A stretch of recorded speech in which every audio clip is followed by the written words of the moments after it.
സംസ്ഥാനത്ത് വ്യാപക മഴയ്ക്ക് സാധ്യതയെന്ന് കാലാവസ്ഥാ കേന്ദ്രം 7 ജില്ലകളിൽ ഓറഞ്ച് അലർട്ട് പ്രഖ്യാപിച്ചു. 10-ാം തീയതിയോടെ സംസ്ഥാനത്ത് മഴയ്ക്ക് നേരിയ ശമനമുണ്ടാകും. വിവരങ്ങളുമായി ദേവൻ MP ചേരുന്നുണ്ട് തിരുവനന്തപുരത്ത് നിന്നും. ദേവൻ, ഏത് ജില്ലകളിലൊക്കെയാണ് ഇപ്പോൾ മുന്നറിയിപ്പുള്ളത്? എന്തൊക്കെയാണ് അതുമായി ബന്ധപ്പെട്ട് ലഭിക്കുന്ന മറ്റു വിവരങ്ങൾ?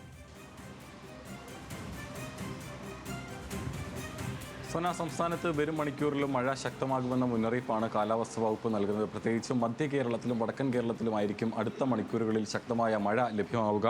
അതിൽ പ്രധാനമായും പത്തനംതിട്ട, കോട്ടയം തുടങ്ങിയ ജില്ലകളിലും, ഒപ്പം തന്നെ ഇടുക്കി, എറണാകുളം, കോഴിക്കോട്, കണ്ണൂർ, കാസർഗോഡ് ജില്ലകളിലാണ് ഓറഞ്ച് അലർട്ട് പ്രഖ്യാപിച്ചിരിക്കുന്നത്. അതായത് മറ്റു ജില്ലകളിലെല്ലാം തന്നെ ഇന്ന് യെല്ലോ അലർട്ടാണ് പ്രഖ്യാപിച്ചിരിക്കുന്നത്. കഴിഞ്ഞ ദിവസമെല്ലാം തന്നെ കാലാവസ്ഥാ വകുപ്പ് മുന്നറിയിപ്പിൽ തെക്കൻ ജില്ലകളിലെല്ലാം തന്നെ മഴ മുന്നറിയിപ്പ് നൽകിയിട്ടുണ്ടായിരുന്നില്ല. ഗ്രീൻ അലർട്ട് ആയിരുന്നു ഉണ്ടായിരുന്നത്. പക്ഷേ ഇതിപ്പോൾ ഇന്ന് ഉച്ചയോടുകൂടി വന്നിരിക്കുന്ന അവസാനത്തെ മുന്നറിയിപ്പ് പ്രകാരം മറ്റ് ജില്ലകളിൽ യെല്ലോ അലർട്ടും ബാക്കിയുള്ള വടക്കൻ കേരളത്തിലും മറ്റ് ജില്ലകളിലും അടക്കം 7 ജില്ലകളിൽ ഓറഞ്ച് അലർട്ടും പ്രഖ്യാപിച്ചിരിക്കുന്നു. നാളെയും സമാനമായ രീതിയിൽ വടക്കൻ കേരളത്തിൽ ശക്തമായ മഴ ലഭിക്കാനുള്ള സാധ്യതയാണുള്ളത്. പ്രത്യേകിച്ചും കാസർഗോഡ്, ഒപ്പം തന്നെ കണ്ണൂർ, കോഴിക്കോട് ജില്ലകളിലാണ് നാളെ ശക്തമായ മഴ ലഭിക്കാനുള്ള സാധ്യതയുള്ളത്. മറ്റ് ജില്ലകളിലെല്ലാം തന്നെ നാളെ യെല്ലോ അലർട്ടും പ്രഖ്യാപിച്ചിട്ടുണ്ട്.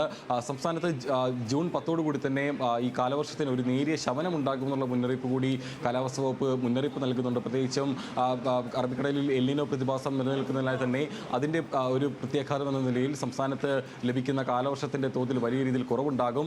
പക്ഷേ ഈ അടുത്തുള്ള ദിവസങ്ങളിൽ, അതായത് ജൂൺ 10 വരെയും സംസ്ഥാനത്ത് വിവിധയിടങ്ങളിൽ ഒറ്റപ്പെട്ട മഴയ്ക്കുള്ള സാധ്യതയാണ് നിലനിൽക്കുന്നത്. പ്രത്യേകിച്ചും വടക്കൻ കേരളത്തിൽ ശക്തമായ മഴ ലഭിക്കാനുള്ള സാധ്യതയുണ്ടെന്നാണ് കാലാവസ്ഥാ വകുപ്പ് മുന്നറിയിപ്പ് നൽകുന്നത്. അതിനോടൊപ്പം തന്നെയാണ് ഈ ശക്തമായ കാറ്റ് വീശാനുള്ള സാധ്യത കൂടി കാലാവസ്ഥാ വകുപ്പ് മുന്നറിയിപ്പായി നൽകുന്നത്. അതുകൊണ്ട് തന്നെ മത്സ്യബന്ധന മേഖലയിൽ തൊഴിലെടുക്കുന്നവരും, അതുപോലെ തന്നെ പൊതുജനങ്ങളും ജാഗ്രത പാലിക്കണം എന്നുള്ളൊരു മുന്നറിയിപ്പ് കൂടി കാലാവസ്ഥാ വകുപ്പ് നൽകുന്നുണ്ട്.